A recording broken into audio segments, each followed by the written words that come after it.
In the shadow of Earth's turmoil, where nations clashed and the planet choked on its own excess, the moon offered promise of salvation.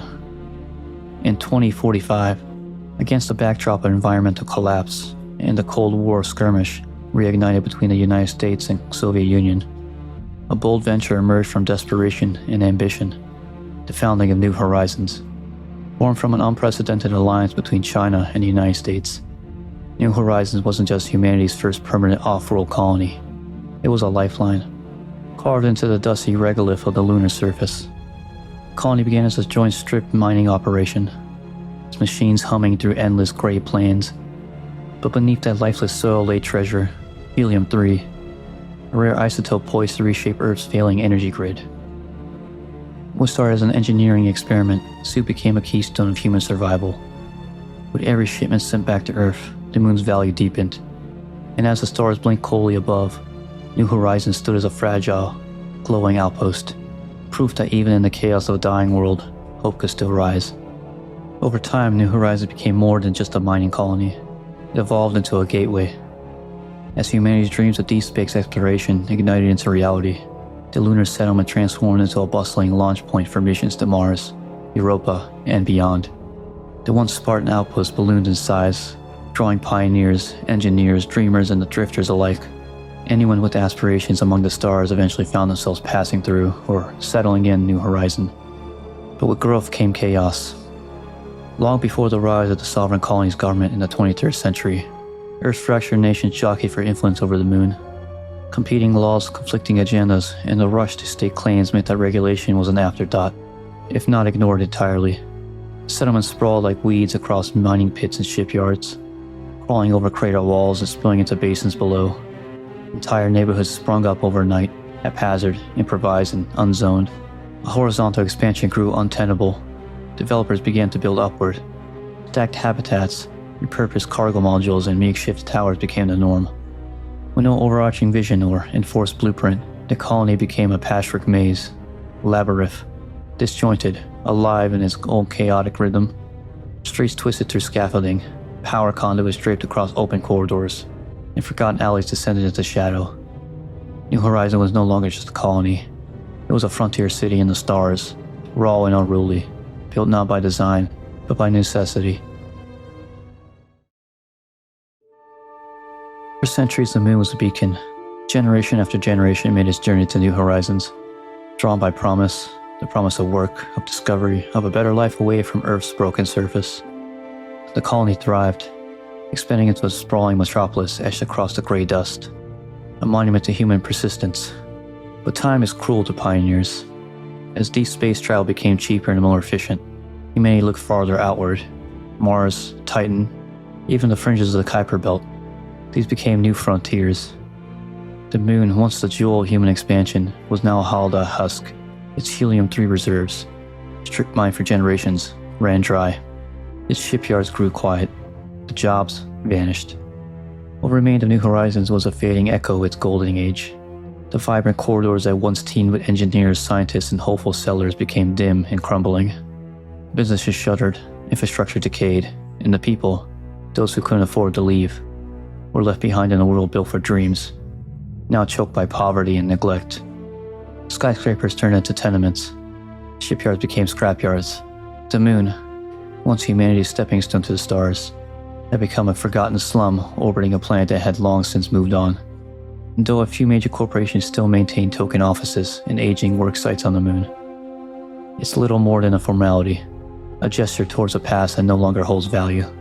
The boardrooms are half empty, the lights flickering overhead, and the once thriving industrial parks lie in slow decay, staffed by skeleton crews who count down the days to reassignment.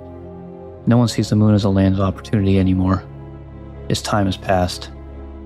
To most travelers, New Horizons is just a stopover, a weary layover on the way to somewhere that still matters. Mars, Venus, the outer colonies, those are the destinations now. The moon is a waiting room with gravity, a place to sleep, refuel, and quietly hope your name comes up on the next outbound manifest. And for those who remain, not by choice but by circumstance, colony exists in a kind of a slow, silent exile, adrift in the shadow of better worlds. By the 26th century, New Horizons had become a relic, kept running not by ambition, but by inertia. Its day-to-day affairs were largely controlled by New Horizons Security Force, a branch of EarthGov's sprawling bureaucracy. More garrison than police, the security force operated like a gendarmerie, maintaining a firm grip on the colony's crumbling infrastructure and restless population. They were underfunded, overarmed, and increasingly desperate. Conscription had become commonplace. Young residents plucked from their homes and given a uniform in place of opportunity. For many, service in the security forces was less a calling than a sentence, a way to earn just enough ration credits to keep their families afloat. In a colony that once symbolized the future, power now rested in the hands of those charged with keeping it from falling apart. Despite its decay, New Horizons had not been forgotten, at least not entirely. Beneath the rustling towers and flickering neon of the lunar slums, it still held a certain strategic allure. The population was large enough to study, poor enough to be ignored, and isolated enough for secrets to remain buried. At some point after 2508, EarthGov quietly established the Red Marker test site deep within the bones of the metropolis. No public announcement was made. No official acknowledgement followed. The marker's arrival came under the cover of routine cargo shipments, and its containment, if it could be called that, was handled by the various security forces already keeping order through fear and conscription. In the rest of the system, New Horizons was a forgotten layover, but to EarthGov had become something more, a proving ground, a place where the boundaries of science and sanity could be pushed in the name of control. The Dylan colony was a perfect place to plant the seeds of something far darker. Years after their harrowing escape from Titan Station, Isaac Clarke sought refuge in one of the few places left that still felt distant from EarthGov's gaze. Earthfry's apartments. A dilapidated high-rise nestled within the battle-sprawled New Horizons. It wasn't much, but it was quiet, and for a time, it was enough. That fragile peace shattered in 2514. Without warning, the colony came under siege by the Circle, a militant sect of the Church of Unitology. Fanatical and heavily armed, they struck with precision, tearing through the underprepared New Horizons security force in a matter of hours. Their true objective lay at the heart of the colony, the Red Marker, hidden beneath the decaying structure known only as the Marker Shroud. The Circle succeeded in destroying the Shroud, unleashing the full signal of the Red Marker. What followed was chaos. The Marker's activation triggered a necromorph outbreak of catastrophic scale. Entire districts were lost within hours as the dead twisted into horrors. The streets ran red, the skies choked with smoke and screams. New Horizons, once humanity's first great colony, became a tomb. Isaac, no stranger to hell, once again found himself fighting through madness. Navigating the labyrinth wreckage of the city, he battled through swarms of necromorphs and Circle fanatics alike. Every hallway, every staircase was a war zone. Eventually, bloodied and exhausted, he reached the USM Endora and escaped the dying colony. New Horizons was never heard from again.